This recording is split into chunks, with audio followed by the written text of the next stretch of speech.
When I first played Dying Light 2, almost 4 years ago, really, I thought that, like, it was an okay game. Like, I thought that it was just another zombie game. I thought that it was average.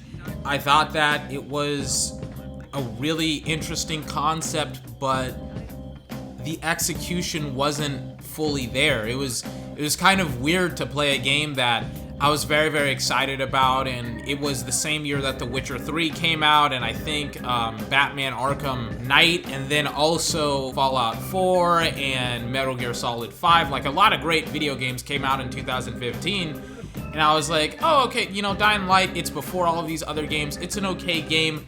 I didn't expect it to receive not only like a huge cult following, but then also get another sequel. I thought the series was done and over with.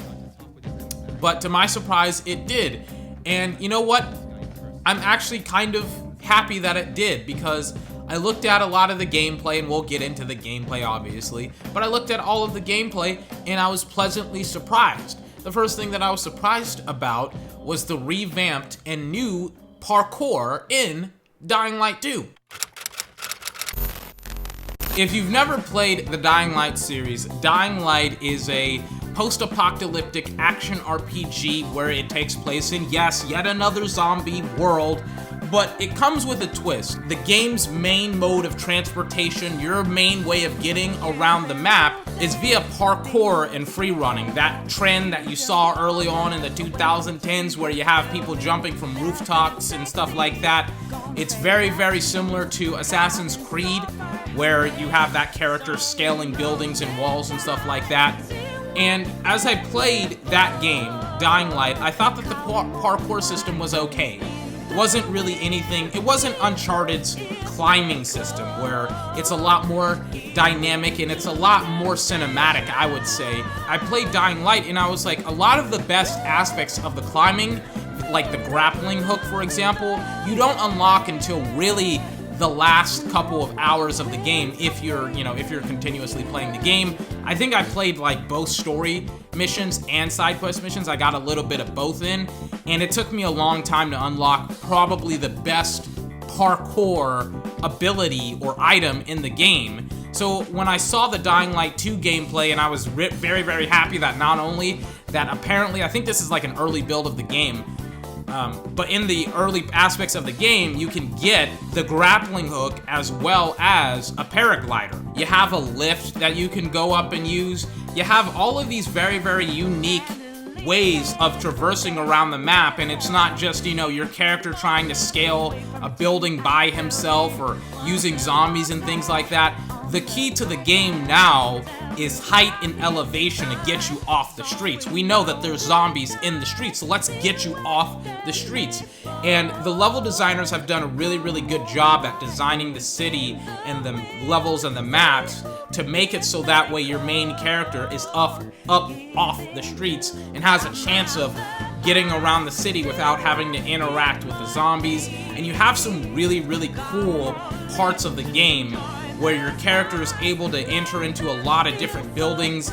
And the level design, the parkour, everything that a lot of people really, really like about the game seems to be significantly improved from the first game to the second game.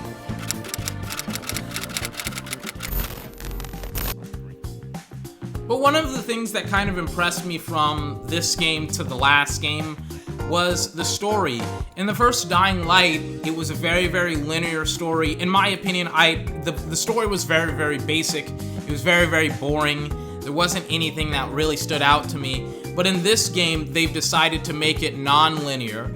They've decided to make it incredibly up to the player depending on what happens. As far as I know, maybe that changes as the game goes on. Maybe it's not. Maybe what they've shown off isn't necessarily an accurate representation of the full scope of the game. But what I did see was player impact not only on the story, so on the plot, but also on the gameplay.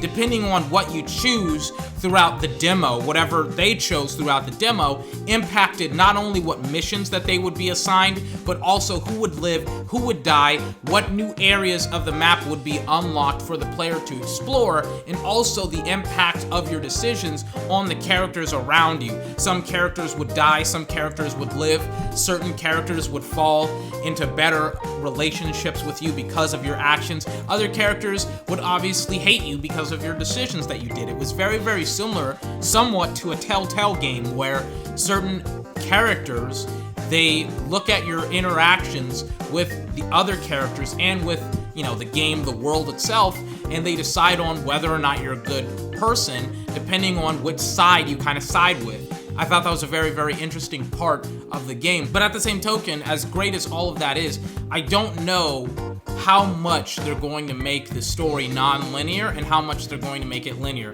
Maybe you'll eventually open up the supply, you know, the dam, and give the city water again, and it still unlocks that part of the level that was hidden underneath the water in the dam. Or maybe it's, you know, maybe you don't unlock it, and maybe the zombies that aren't underwater, maybe they don't come out of the water now. I don't really know. It's a little bit too early. I don't know when the game is going to come out. I think maybe this year or next year. We'll see. We'll see until then about the story. Back in 2015 with Dying Light, I was very, very excited to see another game just hold me over before I played The Witcher 3, because The Witcher 3 was delayed again until like May of that year. But with Dying Light 2, I'm very, very happy to see it take some risks. It do some things that I don't think a lot of gaming developers and companies are doing currently within the scope of the video gaming industry. And they may not pay off. They may pay off. We'll see when it's released in 2020. But overall, I was pleasantly surprised with what I saw, you know, depending on whether or not it's a good game. Sometimes you don't create great games. Sometimes you don't create game of the year, you know, once in a generational type of game. But at the same token, if you take risks, if you take shots, if you do new things that you think are going to help improve your gameplay, then as a developer, you'll get better. It may not have worked.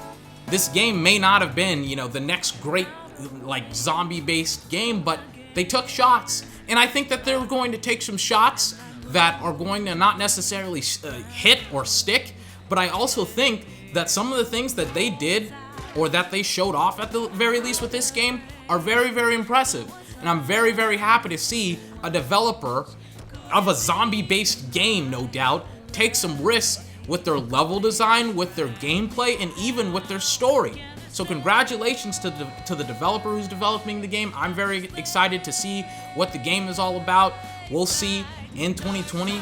Hopefully, you know, they deliver. Hopefully they're happy with the game when it comes out. This has been 24. Remember to like, comment, favorite, and subscribe for more.